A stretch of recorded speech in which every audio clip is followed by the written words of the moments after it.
They convinced me to hand over everything I owned while I was still breathing, promised me dignity and care, then quietly erased me from their lives the moment my signature dried. I am not telling this story to ask for sympathy. I am telling it because silence almost destroyed me, and wisdom saved me. I was not a weak man. I worked for more than 4 decades. Early mornings, late nights, missed holidays. I built a clean life, a respected life, a home paid for with patience, not shortcuts, savings built dollar by dollar, not luck. And I believed that love, when fed well, would never turn its back on its source. My children were grown, adults with careers, spouses, opinions. They spoke confidently about the future. They spoke softly to me, carefully. Too carefully. It started with concern. That is how betrayal always enters, wearing kindness. They worried about my health, about paperwork, about avoiding problems later. They said the world was changing, that taxes were cruel, that hospitals were expensive, that planning early was the smart thing. They did not raise their voices. They did not pressure me openly. They repeated the same sentence, calmly, from different mouths.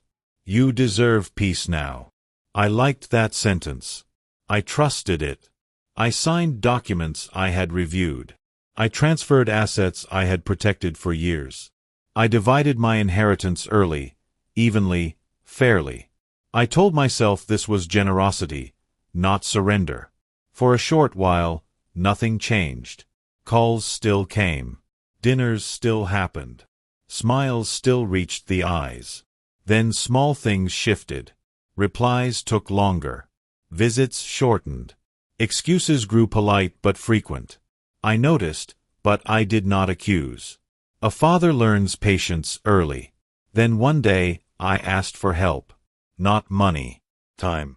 I needed a ride to a medical appointment. Just 1 hour. The answer came fast. Too fast. I can't today. Another said the same. Different words. Same distance. That was the first cold realization. Not pain. Cold. Weeks passed. I stopped calling first. No one noticed. When I did see them, conversations felt managed. Surface level. Safe. As if my presence had become a responsibility they wanted to complete quickly. I still paid my own bills. Still cooked my own meals. Still lived carefully. But something deeper had been taken. Authority. Place. Voice. I had become a chapter they believed already finished. Then came the moment that clarified everything. A legal letter arrived. Formal language. Neutral tone. It explained my limited rights in the home I once owned. Explained decisions I was no longer part of. Explained boundaries I had never agreed to. They had planned quietly, thoroughly, without hatred, which somehow made it worse. I sat alone at my kitchen table for a long time. The house felt smaller. Not because walls moved, because respect had left. That night, anger knocked on my chest. I did not open the door. Anger burns fast and leaves ashes. I needed something slower, cleaner. I reviewed everything again. Every document, every clause, every promise spoken but never written. And I saw it clearly. They believed I was finished thinking. That was their mistake. I did not confront them. I did not argue. I did not beg.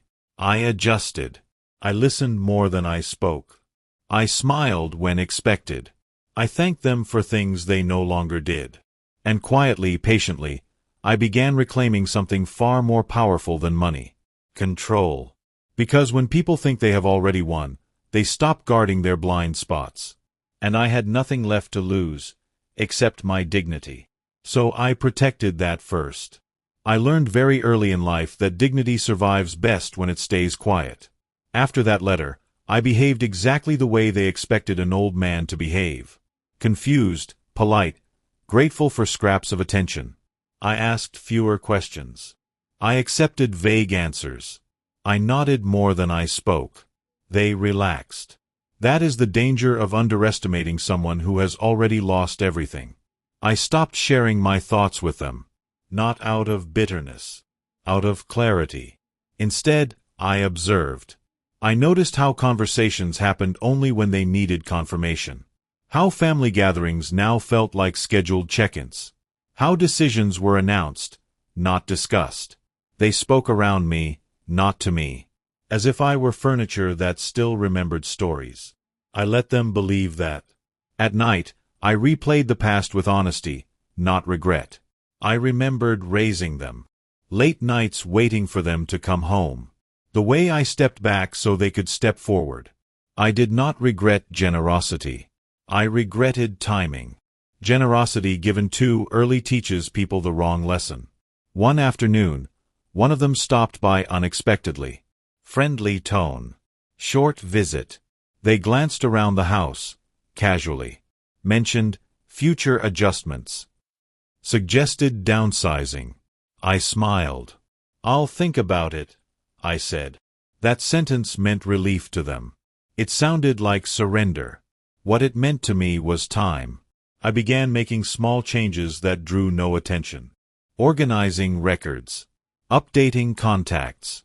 Reconnecting with old colleagues who remembered me as capable, not fragile. I asked questions in neutral places. Banks.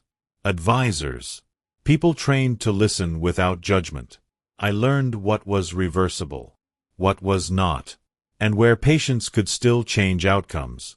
The truth was uncomfortable. I could not undo the past. But the future was not fully written. I adjusted my routine, moved certain documents, created safeguards that required no announcements. I also learned something else. People who believe they are entitled grow careless. They began arguing with each other over plans that involved my assets. Not openly, but tension leaked.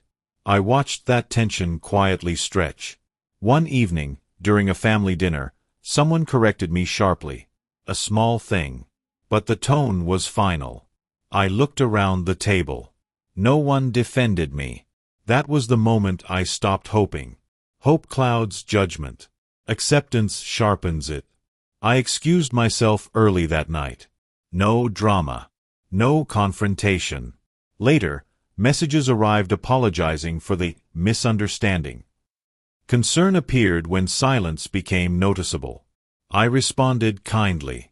Briefly. I had learned their rhythm. They reacted only when control felt uncertain. So I became uncertain. I missed calls occasionally. Delayed replies just enough to raise concern. Not enough to provoke anger. Concern is a useful emotion when used carefully. Soon, offers of help returned. Visits increased. Voices softened again. I accepted assistance calmly. Gratefully. They believed they were restoring balance. In reality, they were revealing habits, patterns, dependencies. I documented everything, quietly, dates, promises, shifts in behavior. Not to use immediately, but to understand leverage. Revenge does not begin with action. It begins with clarity.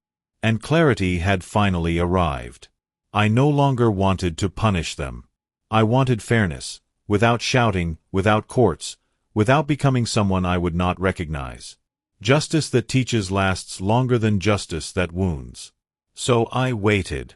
Because when people grow comfortable again, they expose the truth they tried so hard to hide. And I was patient enough to let them. Patience is mistaken for weakness by people who have never needed it to survive. As weeks passed, their tone changed again. Less careful now. More assured.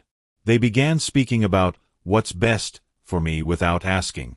Appointments scheduled. Plans suggested. Choices narrowed. I agreed more often than not. Agreement is disarming. They thought I was settling into the role they had prepared for me. Dependent. Predictable. Quiet. What they did not see was how much freedom comes when expectations drop to zero. I stopped trying to be heard. I started trying to understand. I understood that they no longer saw me as a person with agency. I was a responsibility they wanted managed efficiently. Efficiency removes empathy. I also understood something harder. They did not hate me. They simply did not need me anymore. That truth hurt more than anger ever could. One afternoon, I overheard a conversation that was not meant for me. They thought I was resting. They spoke freely. They discussed timelines, property, what would happen eventually. I listened without reacting. When footsteps approached, I was already seated, already calm. No accusation in my eyes. No shock on my face. That moment confirmed everything. That night, I slept better than I had in months. Certainty brings rest. From that point forward, I changed one thing. I stopped thinking like a parent. I started thinking like a steward. A steward protects resources until they reach the right hands. I reviewed the legal structures again. Found clauses overlooked. Found options ignored because they required effort. Effort was something I still had. I updated documents quietly, within the boundaries allowed. Created conditions, not punishments. Conditions reward behavior naturally. I arranged my affairs so that care mattered again. Presence mattered. Respect mattered. Nothing dramatic. Nothing illegal. Nothing vengeful. Just clarity translated into structure. At the same time, I softened my demeanor even more. I thanked them often. Praised small gestures. Spoke about being grateful. Gratitude lowered their guard completely. They began sharing openly again. Plans. Assumptions. They talked about me as if I were already fading. Not cruelly. Casually. People reveal their truest selves when they believe consequences are gone. I listened. And I prepared for something deeper than confrontation. Distance. I began building a life that required less of them. Community. Routine. Independence rebuilt quietly. Not to punish them. To free myself. When the moment came, and it would, I wanted strength, not resentment, guiding my choices. By the end of that season, I felt something unexpected. Peace. Not forgiveness yet. Not justice. But readiness. Because the next step would change everything. And it required a steady hand, not a wounded heart. I had given them my inheritance early. They believed that meant the story was over. They were wrong. This was only the end of my silence. The injustice was not loud, but it was complete, and by the time I understood how thoroughly I had been reduced to a formality, my own children were already living comfortably on the certainty that I no longer mattered. I did not rush after that realization. Rushing is what people do when they are afraid of losing more. I had already lost what could be taken without resistance. I chose to slow everything down. I began with structure. Daily habits. Morning walks. Simple meals. Regular sleep. A calm body steadies the mind. A steady mind sees patterns clearly. My children lived nearby, but not close. Physically present. Emotionally distant. They visited when it suited them. Usually with updates. Rarely with questions. They spoke about work stress. About rising costs. About how hard adulthood had become. They never asked how I was managing. They assumed I was managing because I always had. I let that assumption stand. In quiet moments, I examined my past decisions without defending them. I asked myself why I had given everything so early. The answer was uncomfortable. I wanted to remain central in their lives. I believed generosity would anchor affection. That belief came from love, not foolishness. But love without boundaries invites misuse. I had removed the final boundary. So now, my task was not revenge. It was correction. I began by rebuilding relevance in ways money never could. I volunteered twice a week. Simple work. Consistent presence. People learned my name again. Asked for my opinion. Listened when I spoke. Respect returned slowly, from places that owed me nothing. That mattered. I also revisited relationships I had neglected while raising a family. Old friends. Former colleagues. Not to complain. Just to reconnect. They remembered me differently than my children did. As capable. Decisive. Thoughtful. That reflection strengthened something inside me.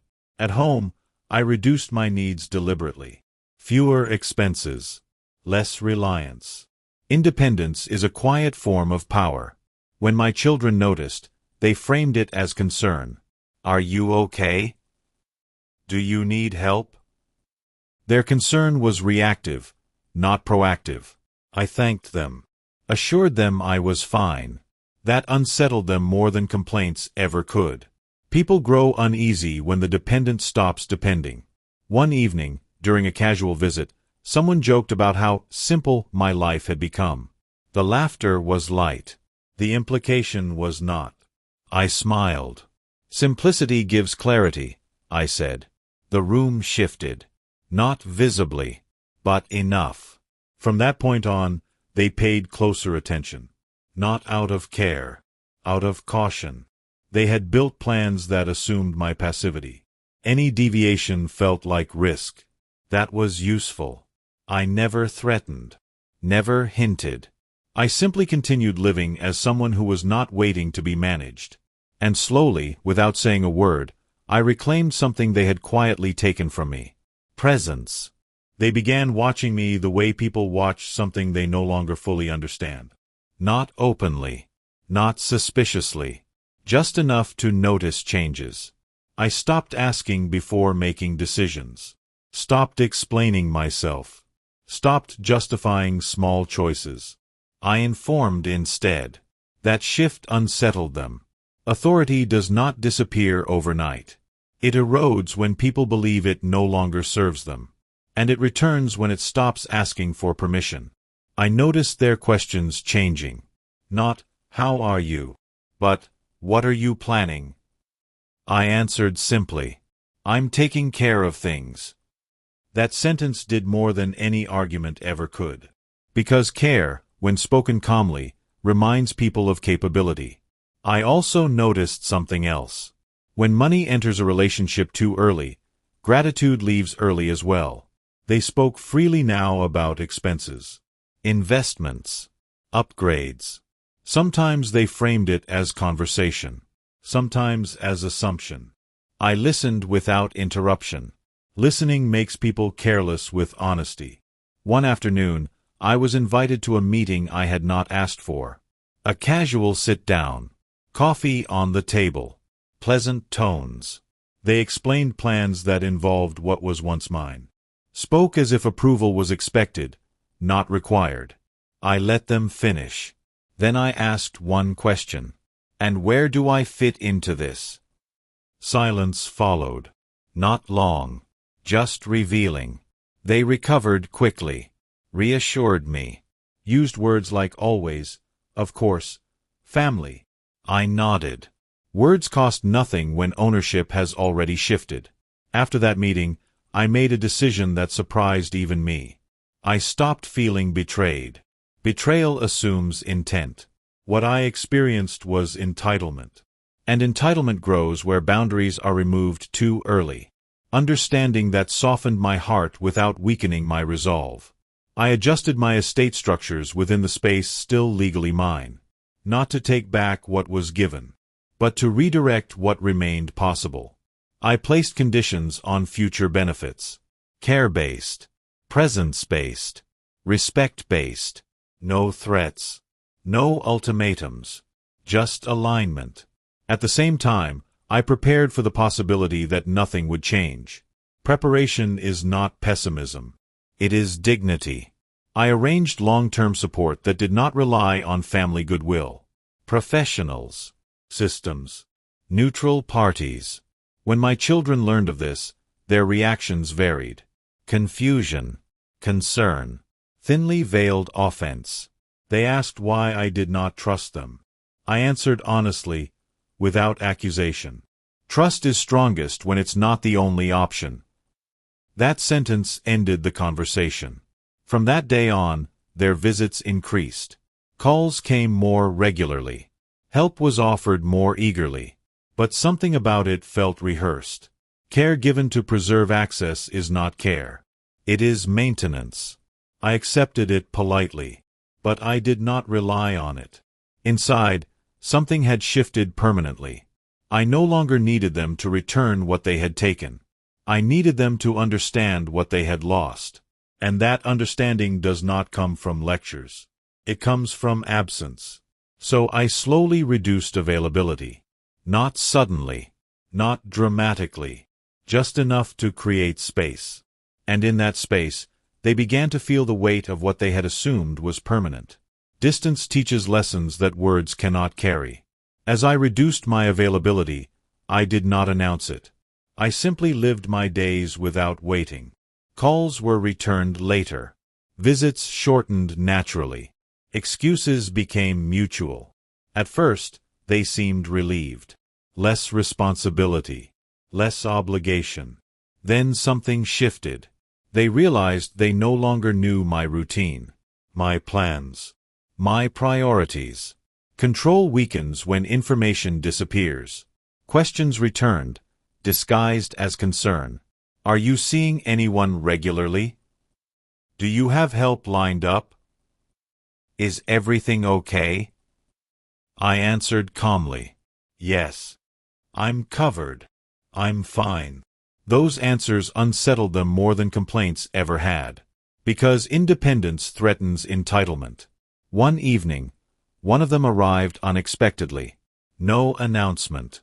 No schedule. They scanned the house. Not for safety. For clues. I offered tea. Sat comfortably. Waited. They spoke about family. About staying connected. About responsibility. I listened. Then they asked directly if I was planning any changes. I met their eyes and spoke slowly. I'm planning to live well. That was all. No defense. No reassurance. The visit ended early. After that, conversations became strategic, not emotional. They tested boundaries without naming them. I responded with consistency. Consistency confuses people who expect negotiation. I did not criticize. I did not remind them of the past. I did not reopen wounds. I simply behaved like someone who had already accepted reality and moved beyond it. That is when the guilt surfaced. Not mine. Theirs. Guilt does not arrive loudly. It leaks. They began referencing childhood memories. Sacrifices I had made. Moments that once bonded us. They spoke as if reminding themselves, not me. I acknowledged those memories warmly. Without nostalgia. Without accusation. Memory without demand is powerful. At the same time, I finalized plans that ensured my future would not depend on emotional weather. Legal clarity. Professional care. Clear instructions. Everything documented. Everything calm. When they eventually learned the full scope of my independence, the response was mixed. Surprise. Hurt. Fear. Fear reveals truth more honestly than anger. They asked if I was pushing them away. I answered carefully. I'm standing where I should have stood earlier. That sentence lingered. I saw something break then. Not trust. Illusion. They realized they had mistaken my silence for consent. My kindness for surrender. And now, quietly, they were learning that what is given freely still carries weight. No confrontations. No reversals. But something essential had changed. I was no longer waiting to be treated well. I was living well, with or without their approval. And that shift set the stage for everything that came next. Because once people realize they are no longer central, they begin to reconsider how they behave. Sometimes too late. I understood then that control rarely announces its return. It arrives quietly, disguised as self-respect. My days no longer revolved around waiting for messages or visits. I filled them with intention. Morning routines that grounded me. Afternoons that challenged my mind. Evenings that felt earned, not endured. People around me began to treat me differently. Not because I demanded it. Because I no longer behaved like someone who needed permission to exist. That change echoed outward. My children sensed it before they understood it. They felt it in unanswered assumptions. In plans that no longer included them by default. In decisions already made when they arrived to advise. They tried subtle approaches first. Suggestions disguised as concern. Warnings framed as care. Questions meant to pull me back into familiar patterns. I answered each one calmly. Briefly. Without resistance. Resistance invites negotiation. Certainty ends it. I noticed how often they now mentioned the future. Not my future. Their expectations of it. They spoke about responsibilities. About being there when needed. About family bonds that should never weaken. I listened carefully. And I said nothing that required correction later. Silence, when used well, reflects people back to themselves. There was a moment, small, almost forgettable, when I knew something had shifted permanently. We were sitting together. Casual conversation. Neutral ground. Someone referenced a decision involving my affairs and then stopped mid-sentence. Looked at me. Waited. They were waiting for approval. Not confirmation. Not reassurance. Approval. I gave none. I simply said, I've already handled that. The pause that followed was not anger. It was recalibration. From that point on, I was no longer background. I was an unknown variable again. Unknown variables make people cautious. Caution restores respect. They began asking before assuming. Listening instead of directing.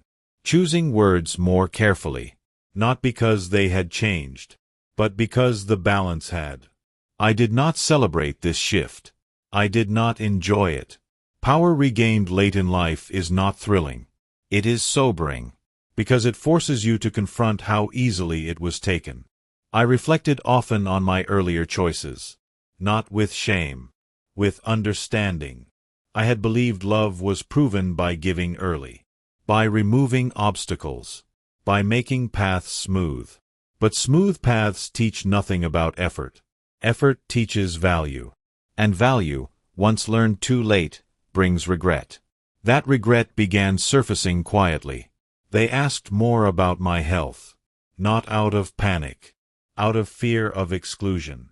They offered help more thoughtfully. Less efficiently. More personally. I accepted what felt genuine. Declined what felt strategic. Discernment is a skill you sharpen only after being misused. One evening, a conversation drifted toward the past. Not the distant past. The recent one.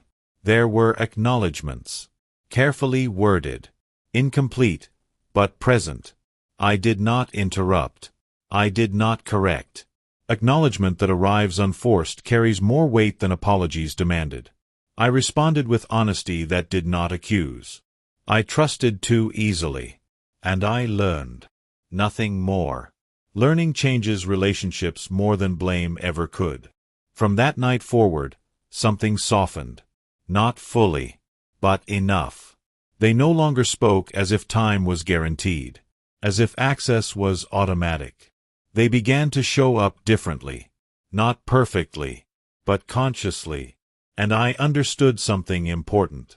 My quiet restructuring had done what confrontation never could. It had forced reflection.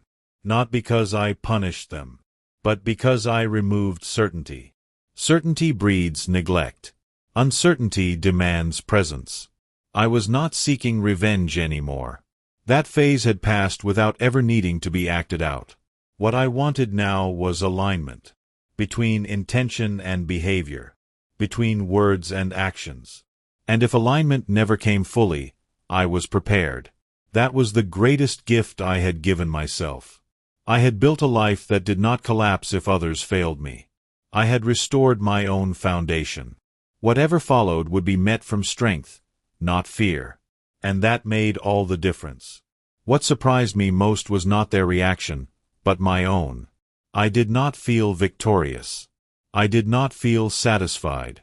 I felt steady. Steadiness is unfamiliar when your life has revolved around providing for others. It feels almost selfish at first. But it is not selfish to stand upright after being bent for years. As time passed, interactions became slower, more deliberate. They no longer rushed conversations. They no longer treated my decisions as temporary obstacles. They tested less, observed more. I noticed how carefully they now chose their words around me. Not out of fear. Out of uncertainty. Uncertainty is uncomfortable for people who are used to certainty handed to them. I did not exploit that discomfort. I let it work quietly. I became more selective about what I shared. Not secretive. Intentional. I spoke about my routines, not my plans. About my present, not my future.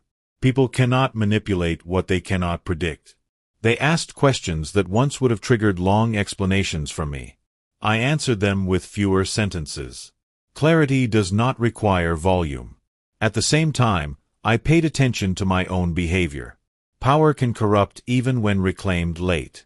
I reminded myself why I had chosen silence over confrontation.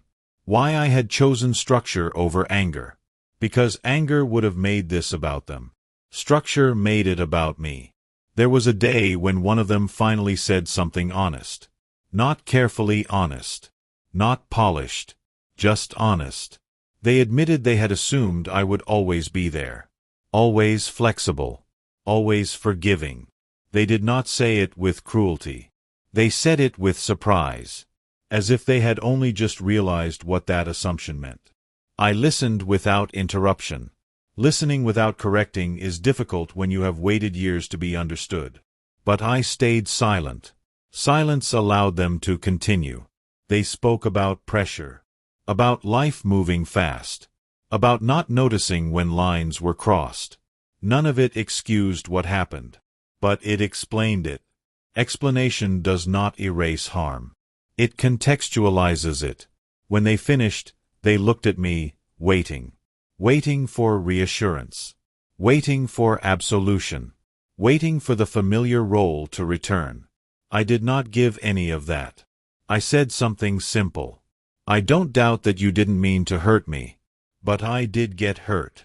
That was all. No accusation. No raised voice. Just fact. Facts sit heavier than blame. That conversation changed the tone of everything that followed. Not dramatically. Gradually.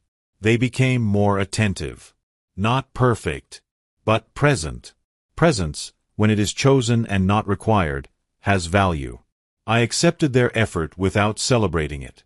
Without rewarding it prematurely. Trust is rebuilt slowly, or not at all.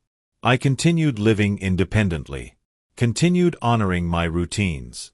Continued investing in relationships that did not depend on obligation. That balance mattered. I no longer needed them to fill emotional gaps. That made any connection we had more honest. When people sense they are no longer needed, they choose more carefully whether they want to be there. That choice revealed character. Some moments were awkward. Old patterns surfaced occasionally. Habits do not disappear overnight. But I addressed them calmly when necessary. Directly. Briefly. Boundaries spoken without anger are difficult to challenge. Over time, I noticed something subtle. They began asking my opinion again. Not as ceremony. As guidance. That shift did not inflate me. It saddened me. Because it confirmed how easily guidance is ignored when it is free. I gave it anyway. Not because I owed it. Because wisdom withheld out of bitterness poisons the holder first. I had learned that lesson the hard way. As months passed, the family dynamic settled into something new. Not what it was. Not what it should have been. Something honest. I was no longer the provider of certainty. I was a participant with boundaries. That role felt strange at first. Then liberating. I slept better. Thought clearer. Laughed more easily. Peace, I learned, is not the absence of conflict. It is the presence of self-respect. And self-respect, once reclaimed, changes the way every relationship reorganizes itself. Even the ones you thought were already finished. That realization prepared me for what came next. Because life has a way of testing whether your growth is real or temporary. And the next test would not be subtle. The test arrived quietly, the way important moments often do, without ceremony or warning. It came wrapped as a practical issue, a complication, something that required discussion. They framed it as routine, as family business, as something we should all agree on together. I recognized the pattern immediately. When people say, together, they often mean, as long as you agree. I listened without interrupting while plans were explained. They spoke confidently, comfortably, too comfortably. They assumed the old rhythm would return when pressure appeared. That urgency would soften my boundaries. That responsibility would pull me back into compliance. They misjudged one thing. I no longer made decisions from fear of conflict. When they finished speaking, they waited. Expectant. Certain. I took my time before responding. Not to be dramatic. To be precise. I've already made arrangements, I said. Those plans won't work for me. The reaction was immediate. Confusion first. Then disbelief. Then restrained frustration. They asked why. Pressed gently at first. Then more firmly. I did not justify myself. I'm comfortable with my decision, I said. Comfort is a language people rarely know how to argue with. The room felt different after that. Not hostile. Unstable. They realized they were no longer negotiating with the version of me they had organized their expectations around. They tried another approach. Appeals to emotion. To history. To family unity. I acknowledged the sentiment without yielding ground. Unity that requires one person to disappear is not unity. It is convenience. I did not say that aloud. They heard it anyway. The conversation ended without resolution. Not because we were angry. Because they had no leverage left. That unsettled them deeply. In the days that followed, communication became erratic. Sometimes warm. Sometimes distant. I let it fluctuate. Stability does not require constant reassurance. During that period, I reflected often on what revenge truly means. Most people imagine revenge as balance restored through loss. Pain returned for pain given. But that kind of revenge keeps you tied to the injury. What I had chosen was something else. Detachment. Detachment is not coldness. It is freedom from needing outcomes to validate your worth. I was no longer seeking acknowledgement, or apologies, or corrected behavior. I was protecting alignment between my values and my actions. That alignment mattered more than family harmony built on quiet sacrifice. Eventually, one of them reached out privately. Not to argue. Not to persuade. To understand. The tone was different. Uncertain. Respectful. They admitted they had not realized how much had changed. How much I had carried alone. They asked what I wanted now. That question would have broken me once. I would have softened. Minimized my needs. Reassured them quickly. This time, I answered honestly. I want peace without permission, I said. I want relationships that don't require me to disappear. There was silence on the other end. Silence that did not feel manipulative.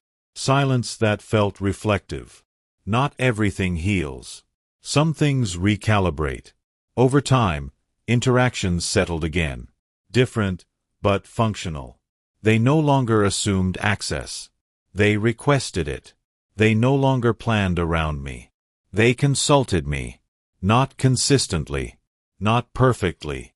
But consciously. And that was enough. I did not reclaim what I had given away.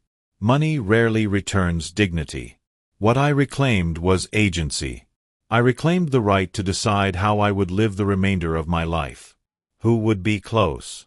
Who would be peripheral? Who would earn trust slowly? That right cost me illusions. But it gave me peace. In quiet moments now, I sit with that peace and understand something clearly. I was never abandoned because I gave too much. I was abandoned because I stopped requiring respect. When I restored that requirement, everything reorganized itself naturally. No shouting. No threats. No revenge spoken aloud. Just boundaries held calmly. Sometimes silence is not weakness. Sometimes it is strategy.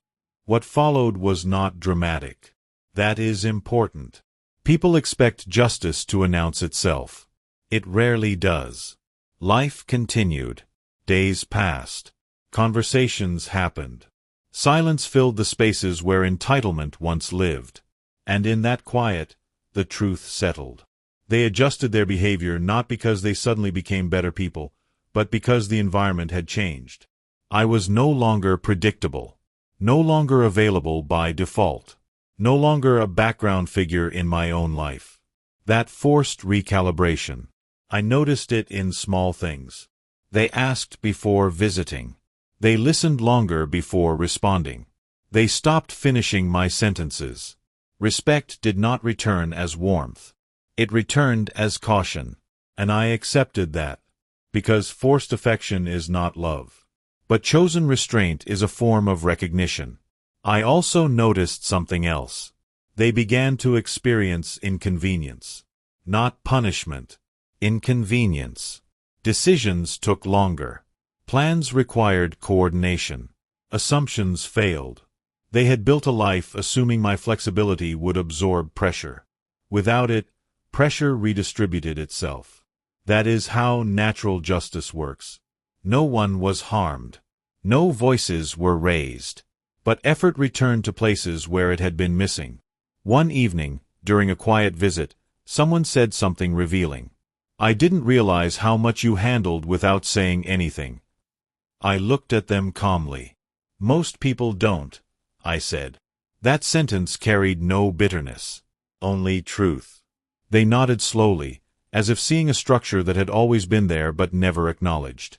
From that point on, something subtle changed. They no longer spoke about responsibility. They practiced it, imperfectly, inconsistently, but consciously. And I learned an important lesson about revenge.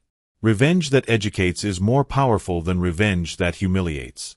I did not take anything back. I did not threaten inheritance. I did not weaponize guilt. I simply removed certainty. Certainty had been the real currency they were spending.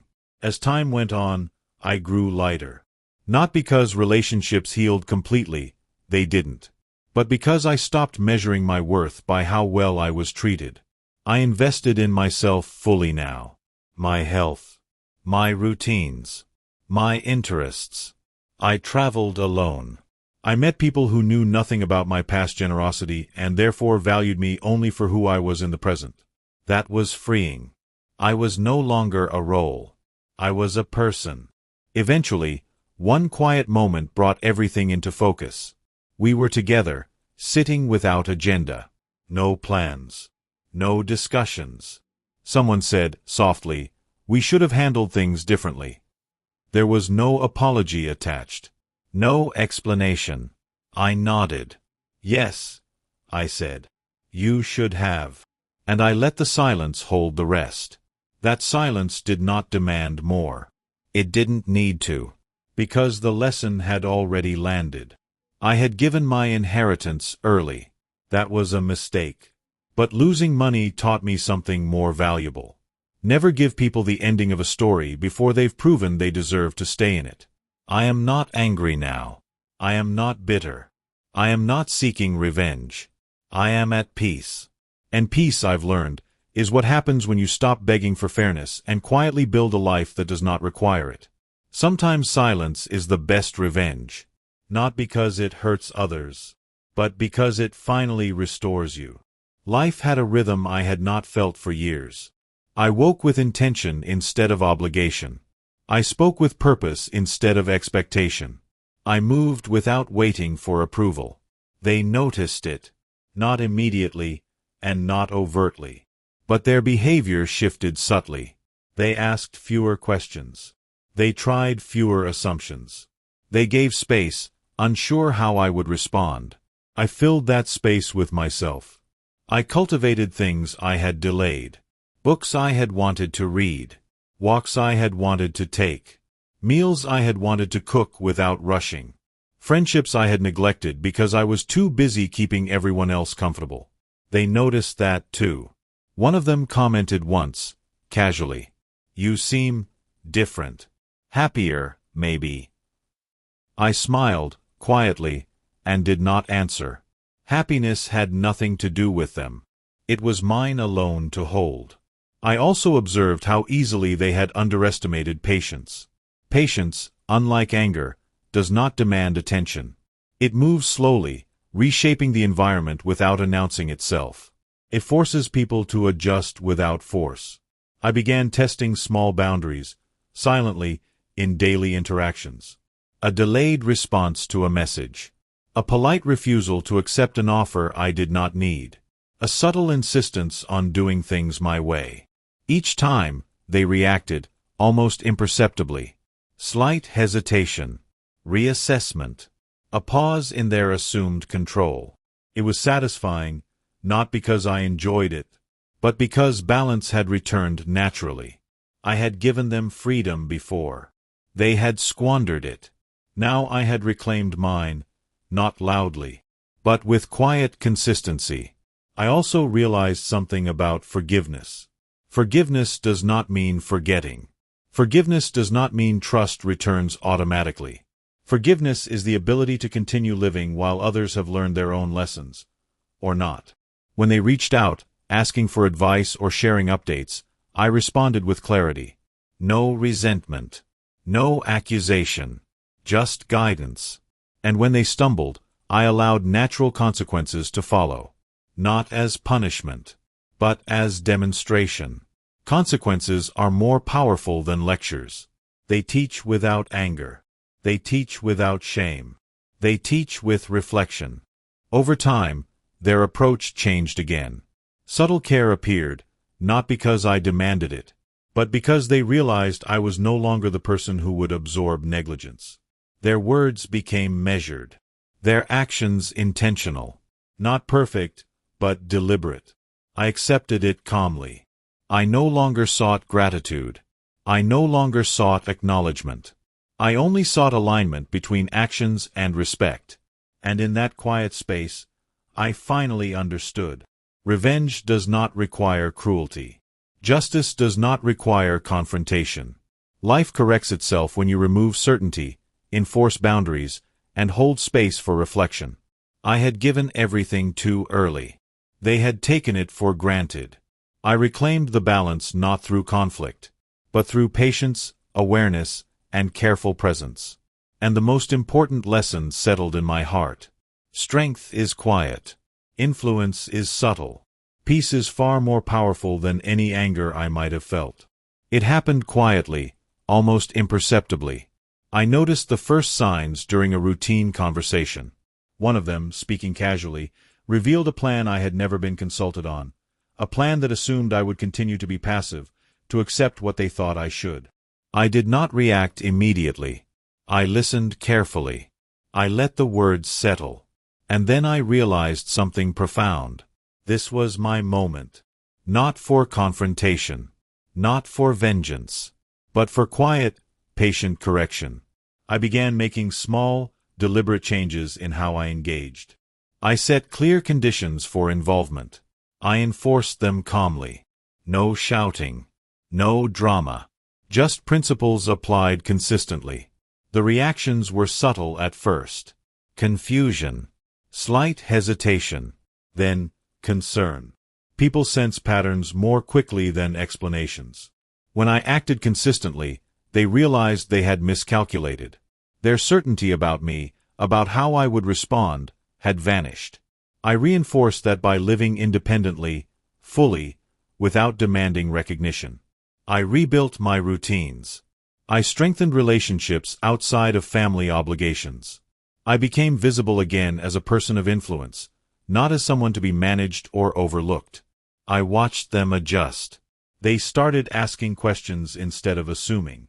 They spoke carefully, knowing their words now carried consequences, not because I threatened them, but because I no longer absorbed mismanagement or neglect silently.